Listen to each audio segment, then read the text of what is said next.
Comment میں بتائیں۔ کشمیر کے ساتھ ایک جارحانہ رویہ اختیار کیا تو پاکستان کی حکومت نے یہ پالیسی بنائی کہ بھارت سے تمام تجارت کو بند کر دیا جائے اور اس کو بند کر دیا گیا، لیکن اس میں ایک ہمارے سامنے گمبھیر صورتحال یہ تھی کہ پاکستان میں تقریباً 45 سے 50% خام مال جو دوائیوں کا آتا ہے وہ بھارتی کمپنیز سے پاکستانی کمپنیز خریدتی تھیں اور ان کو یہاں پر پروسیس کر کے اور دوائیوں میں کنورٹ کرتے تھے۔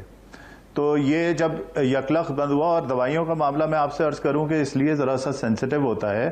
کہ ہم اگر کوئی مٹیریل کہیں اور اویلیبل بھی ہو تو فوری طور پر تبدیلی نہیں کر سکتے، ہمیں اسٹیبلٹی اسٹڈیز کرنی پڑتی ہیں، جو ایک مہنگا پروسیس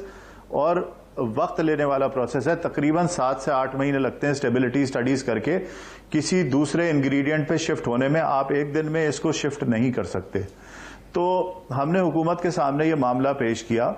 اور پھر 2 وزراء کے اوپر حکومت نے کمیٹی تشکیل دی، جس میں رزاق داؤد صاحب اور ہمارے ڈاکٹر ظفر مرزا صاحب تھے، اور انہوں نے فارما کی کمپنیز سے بھی بات کی، جو ملٹی نیشنلز ہیں ان سے بھی بات کی، اور امپورٹرز سے بھی بات کی، تینوں سے، کیونکہ امپورٹرز جو ہیں وہ ویکسینز منگواتے ہیں اور کینسر کی ڈرگز منگواتے ہیں جو صرف بعض دفعہ بھارت میں بنتی ہیں اور دنیا میں کہیں اور اویلیبل اس وقت نہیں ہیں۔ تو ان کو بھی بلایا گیا اور سب سے ایک مذاکرات ہوئے اور اس کے اندر ہم نے صورتحال پیش کی۔ ظاہر ہے کہ جس طرح 2019 میں 2 مرتبہ بھارت سے ہماری تجارت تعطل کا شکار ہوئی تھی، تو آلریڈی جو فارماسیوٹیکل مینوفیکچررز ہیں وہ آلٹرنیٹس ڈھونڈ رہے تھے، اسپیشلی چائنا کے ساتھ، اور ہم نے ان کے ساتھ بہت سارے پروسیس کو شروع کر دیا تھا، لیکن ابھی وہ وقت نہیں آیا تھا کہ ہم سارا کچھ شفٹ کر سکتے۔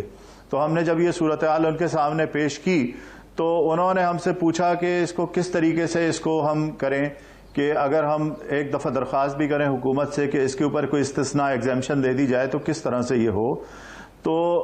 بعد میں پھر یہ طے ہوا کہ اس کا جو ایگزیمشن ہے وہ اس طرح ہو کہ therapeutics good regulated by DRAP, drug regulatory authority of Pakistan, ان کو اجازت دے دی جائے کہ وہ پاکستان آ سکیں، اور اسی کے تحت جو خام مال ہے وہ دوبارہ بھارت سے امپورٹ شروع ہوا۔ اچھا، آپ کو نظامی صاحب میں ایک بات یہ بھی بتاؤں کہ اس دوران کے اندر، یعنی ستمبر اکتوبر سے یہ دوبارہ کام شروع ہوا اور اب تک کووڈ کے آنے تک تقریباً 10 سے 15%، یعنی اگر 50% ہم بھارت سے پہلے مال لیتے تھے تو 15 سے 20% اب چائنا کے اوپر ہم شفٹ کر چکے تھے اس دوران میں، اور اب 30 سے 35% بھارت کے اوپر ہمارا انحصار رہ گیا تھا، اور یہ بتدریج روز بروز کم ہو رہا ہے۔ لیکن افتاد یہ پڑی کہ جو کرونا وائرس آیا وہ چائنا میں آیا، اور چائنا 2-2.5 مہینے کے لیے کمپلیٹ شٹ ڈاؤن پہ چلا گیا جنوری سے۔ تو ہم نے جو چیزیں شفٹ کی تھیں کہ یہ میٹیریل ہم چائنا سے لیں گے، چائنا وہ دینے کے قابل ہی نہیں رہا، اس لیے کہ وہاں پر وبا آ گئی پہلے، اور چائنا جنوری سے مارچ تک کمپلیٹ شفٹ ہو گیا۔ نتیجہ ہمیں دوبارہ بھارت کی طرف رجوع کرنا پڑا ان چیزوں کے لیے، کیونکہ چائنا اور بھارت کے علاوہ کہیں اور ملتی نہیں ہے۔ تو اب اس مجبوری کے اندر ہم وہاں گئے، اور آپ نے یہ دیکھا کہ پاکستان کے جو مینوفیکچررز ہیں فارماسیوٹیکل کے، انہوں نے اس چیز کو انشور کیا کہ باقی چیزوں کے بارے میں تو یہ شکایات آئیں کہ وہ بازار سے غائب ہو گئیں اور ان کی بلیک مارکیٹنگ ہوئی، لیکن نہ کوئی دوائی الحمدللہ اس 4 مہینے میں جو پینڈیمک کا ہے، نہ کوئی دوائی شارٹ ہوئی ہے، نہ کسی دوا کی قیمت بڑھی ہے۔ اچھا زاہد صاحب، یہ تو آپ بات کر رہے ہیں، دوسرا آپ کا ایک موقف یہ بھی ہے کہ اگر سر دست اس وقت بھارت سے خام مال پہ یا ادویات لانے پہ پابندی آ جاتی ہے تو جو پاکستان کی سپلائی چین ہے، اگر پاکستان ایکسپورٹ بھی کر رہا ہے، ڈومیسٹک بھی اور انٹرنیشنل بھی، وہ بھی متاثر ہوگی۔ تو آپ کو اس کا حل کیا نظر آتا ہے؟ اور یہ جو انکوائری ہو رہی ہے، چھان بین ہو رہی ہے، اس سے کیا فارماسیوٹیکل مینوفیکچررز بھی متاثر ہو رہے ہیں کسی حد تک؟ دیکھیے، انکوائری تو جس چیز کی چاہے حکومت کروائے اور وہ کروانے کی مجاز ہے، اور ہمیں اس میں کوئی اعتراض نہیں ہے، لیکن معاملہ یہ ہے کہ یہ ایک بالکل کلیئر معاملہ ہے۔ اچھا، ایک جو یہ ابہام ہے نا، میں اس کو ضرور کلیئر کرنا چاہوں گا کہ جی وائٹامنز آئی ہیں۔ میں آپ کے سامنے مثال پیش کرتا ہوں، ایک وائٹامن ہے جس کا نام ہے فولک ایسڈ، بہت ہی سستا اور بہت عام سا وائٹامن ہے، لیکن وہ بنتا وہاں پر ہے۔ اچھا، اس فولک ایسڈ کو اگر آپ ایکسپیکٹنگ مدرز کو نہ دیں تو بچے سٹنٹڈ پیدا ہوتے ہیں، بہت 90% خطرہ ہوتا ہے کہ بچے کے اندر کوئی کمی رہ جائے گی، اس لیے 9 مہینے تک ماں کو ایک گولی روز کھانی ہوتی ہے، ایکسپیکٹنگ ماں کو۔ اسی طریقے سے وائٹامن B1 ہے، کہنے کو تو وہ وائٹامن ہے، لیکن بیری ڈیزیز میں اگر وائٹامن B1 اویلیبل نہ ہو تو پیشنٹ فوت ہو جاتا ہے، اس کا سروائیول نہیں ہو سکتا. تو وائٹامنز جو ہے وہ صرف طاقت کی چیز نہیں ہے بلکہ اپنی جگہ پہ وہ تھیراپیوٹک چیزیں ہوتی ہیں, اور ان کے خام مال یہاں امپورٹ ہوئے ہیں اس لیے کہ وہ تھیراپیوٹک گڈز میں یوز ہوئے ہیں. اور جتنے بھی تھیراپیوٹک گڈز آتے ہیں جو لکھا گیا ہے SRO میں, اگر آپ اس کو ملاحظہ کریں تو لکھا ہے therapeutic goods controlled by DRAP, یعنی جو بھی خام مال آئے گا اس کا پروسیس یہی ہے کہ ڈریپ ہر کنسائنمنٹ کو کلیئر کرتی ہے یہ دیکھنے کے لیے کہ یہ وہی چیز ہے جس کی پاکستان میں بنانے کی اس فارماسیوٹیکل کمپنی کو اجازت دی گئی ہے جس نے اسے امپورٹ کیا ہے. تو ہر کنسائنمنٹ جو ہے وہ اسی طریقے سے کلیئر ہوا ہے, اور یہی ایک پروسیجر ہے, اس کے علاوہ پاکستان میں کوئی اور پروسیجر نہیں ہے. لیکن میں یہ ضرور کہنا چاہوں گا کہ اس وقت کیونکہ ایک ٹربولنس ہے انٹرنیشنلی, آپ دیکھ رہے ہیں کہ امریکہ کے صدر کو بھی کہنا پڑا ہے کہ ایک خاص دوا جو انہوں نے بھارت کو کہا ہے کہ وہ ان کو فراہم کریں. تو اس وقت اس ٹربولنس کے حال میں میرا خیال ہے ہمیں اس میٹر کو تھوڑا سا روکنا چاہیے, اور جیسے حالات ٹھیک ہو جاتے ہیں 1-2 مہینے کے بعد تو اس کو بیٹھ کے ہم مزید حکومت کے ساتھ سوچ بچار کرنے کو تیار ہیں کہ بھارت پہ ہم اپنا انحصار مکمل صفر کر دیں, لیکن اس کے لیے ہمیں ایک ٹائم فریم چاہیے. ٹھیک ہے نظامی صاحب, آپ کچھ پوچھنا چاہ رہے ہیں زاہد صاحب سے؟ جی زاہد صاحب, میں پوچھنا چاہ رہا تھا, چاہے یہ جن کو وٹامن کہا جا رہا ہے یا so called life saving drugs ہیں, آپ نے بتایا کہ وٹامنز بھی لائف سیونگ ہے, یہ سب کچھ جو ہے یہ ڈرگ ریگولیٹری اتھارٹی اور جو متعلقہ ادارے ہیں ان کی باقاعدہ منظوری سے یہاں پہ امپورٹ ہوا ہے یا نہیں؟ ایسا نہیں ہے؟ جی ہاں, دیکھیے یہ طریقہ کار جو ہے وہ تو SRO کا بھی یہی ہے کہ ان کی منظوری سے وہ جتنی بھی فارماسیوٹیکل کمپنیز نے منگوایا ہے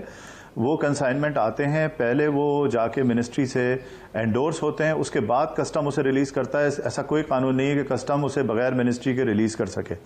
تو ہماری اطلاع کی حد تک تو یہ مکمل طور پر ڈریپ کے کنٹرول میں ہے, ministry of national health services کے کنٹرول میں ہے یہ سسٹم.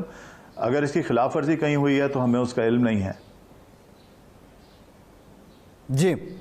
تو اس کا مطلب ہے کہ پھر یہ میری سمجھ میں یہ بات نہیں آئی کہ انکوائری پھر کس چیز کی حکومت کر رہی جب انہوں نے خود ہی منظوری دی ہے, اور آپ جو بتا رہے ہیں کہ اس میں کوئی ہیرا پھیری بھی نہیں ہے, کوئی پروفیٹیرنگ بھی نہیں ہے, تو اس موقع پہ یہ تو پھر ایسی ہی ایک قسم کی پلینگ ٹو دا گیلری والی بات لگتی ہے کہ جی ہاں بہت بڑا اسکینڈل ہم نے پکڑ لیا. نہیں, میرا خیال ہے کہ اس پورے مسئلے کو ایک غلط طریقے سے اور کابینہ کے سامنے پیش کیا گیا ہے اور اس کو مس ریپرزینٹ کیا گیا ہے, اور میرا خیال ہے کہ اگر اس کے کاغذات دیکھ لیں گے تو ساری چیزیں آن پیپر ہیں, ہر چیز موجود ہے.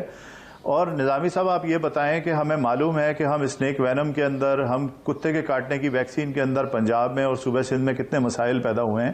اور یہ وہیں سے آتی ہے. کینسر کی بہت ساری ڈرگز ہیں جو وہاں سے آتی ہیں. جو ٹی بی کی دوائیوں کا خام مال ہے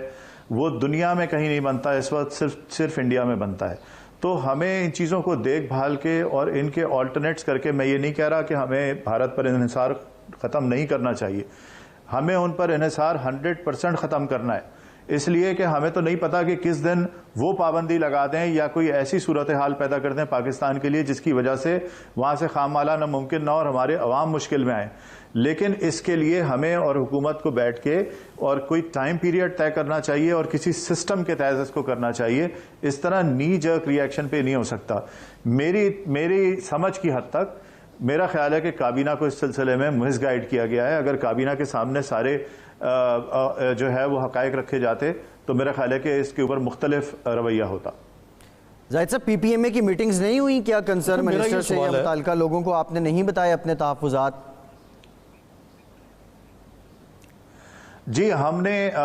جو جیسے ہی ہمیں پتہ چلا ہے, کیونکہ گزشتہ 3-4 دنوں سے یہ ساری کیفیت ہے اور آپ کو پتہ ہے رمضان کی ٹائمنگ ایسی ہے اور لاک ڈاؤنز اور ہر چیز اس کے اندر جو ہے وہ ہمیں درپیش ہے, اور اس سارے صورتحال کے اندر ہماری تو جدوجہد یہ ہے کہ دوائیاں موجود رہیں, قیمتیں نہ بڑھیں, شارٹیج نہ ہو, بلیک نہ ہو. ہم تو مکمل فوکس اس کے اوپر کیے ہوئے ہیں. لیکن جیسے ہی ہماری آیا, ہم نے پرائم منسٹر سیکریٹریٹ میں بھی لیٹرز بھیجے ہیں جس میں اس کی وضاحت ہے, اور ہم نے ان سے مزید کہا ہے کہ ہم چاہتے ہیں کہ اگر آپ اس کے اندر کچھ ارجنسی دکھانا چاہتے ہیں تو اس کے لیے بھی جو فارماسیوٹیکل مینوفیکچررز ہیں اور جو ویکسینز کے امپورٹرز ہیں, جو کینسر کے ڈرگز کے امپورٹرز ہیں, ان کو ساتھ بٹھا لیجئے اور بٹھا کے اس کے اوپر فوری طور پر کوئی اسٹریٹجی بنا لیں, لائے عمل طے کر لیں کہ اس کو ہمیں کس طریقے سے کہاں لے کر جانا ہے اور کتنے پیریڈ میں لے کے جانا ہے. تو میرا خیال ہے کہ یہ بہت اچھے طریقے سے چیزیں اپنے انجام کو پہنچ جائیں گی. جی نظامی صاحب. اچھا, یہ میں سوال کرنا چاہ رہا تھا آپ سے کہ یہ آپ نے بتایا کہ بھارت کو اس میں زیادہ ایکسپرٹیز حاصل ہے ان ایریاز میں. کیا اس کی وجہ یہ ہے کہ وہاں پہ ایک ڈرگس کا ڈیفرنٹ سسٹم ہے, شاید اس کو جنرک سسٹم کہتے ہیں, یا کوئی اور وجہ ہے کہ وہاں پہ ریسرچ زیادہ ہے؟ ہم پاکستان میں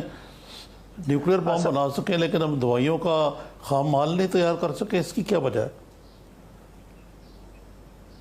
دیکھیے, اس میں آپ کے سامنے 2-3 وجوہات پیش کرتا ہوں. اصل بنیادی وجہ یہ ہے کہ جب آپ کے پاس کنسسٹنٹ انویسٹمنٹ پالیسی نہیں ہوتی تو کوئی آتا نہیں, اور کیونکہ یہ بڑے انویسٹمنٹس ہیں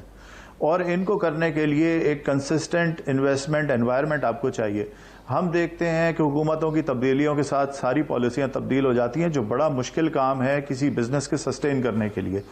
دوسرا مسئلہ یہ ہے کہ کیونکہ وہاں کنسسٹنٹ پالیسی تھی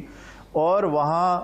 خام مال بنانا سستا پڑتا تھا دنیا کی دوسری جگہوں سے, لہٰذا یو ایس اے نے, یورپ نے اور جاپان نے اور دوسری ڈیولپڈ ورلڈ نے اپنے آپ کو آؤٹ سورس کرنا شروع کیا. ان کے پاس کیونکہ ٹیکنالوجی ٹرانسفر کے لیے انوائرمنٹ موجود تھی, انہوں نے اس ٹیکنالوجی ٹرانسفر کو ویلکم کیا, انہوں نے کنڈیوسو انویسٹمنٹ پالیسیز وہاں پر دیں, جس کی وجہ سے ملٹی نیشنل کمپنیز بھی وہاں آ گئیں اور انہوں نے بھارتی کمپنیوں کو اپنی ٹیکنالوجی دے کے آؤٹ سورس کر دیا تاکہ وہ نسبتاً سستے ریٹس کے اوپر را مٹیریل کو کنورٹ کر سکیں. خود تو یورپ اور یو ایس اے چلے گئے بہت ہائی ٹیک کے اوپر, آپ دیکھ رہے ہیں وہ وائرل ریسرچ کے اوپر اور بالکل بایو ٹیک کے اوپر چلے گئے, اور یہ جو خام مال تھے جو نسبتاً